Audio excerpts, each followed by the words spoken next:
बाद जहाँ एक लड़की जो है ऐसे लोगों के साथ रहना चाहती है जिनके साथ रहना ही नहीं चाहती दिली तौर पे, क्योंकि वो पढ़ना चाहती है, वो आगे बढ़ना चाहती है, वो कुछ करना चाहती है, उसके शौक हैं जिंदगी गुजारने के।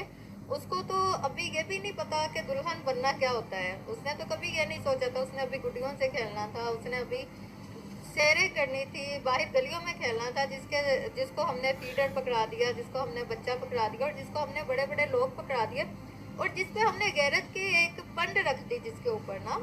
तो ऐसे उसके मौजूदगी में फिर जब वो जहनी, जिस्मानी, जज्बाती मसाइल का शिकार होती है तो उसकी अल्टीमेटली जो बिल्कुल जिंदगी इमराना है वो कोमल, कम हो आप जाती है। वही पॉइंट और उठा रही जहाँ हैं हम जिस ये तरीके देखते से। हैं कि कम उम्री की शादी, हाँ जी, और कम उम्री की इमराना शादी जो कोमल, है आप ना जिस फिर तरीके से बच्चे बात कर माओ रही से हैं, महरूम हो जिम्मेदारी जाते नहीं हैं। होती इतनी छोटी हाँ उम्र जी। में बच्ची पर इतनी ज्यादा जिम्मेदारी डाल दी जाती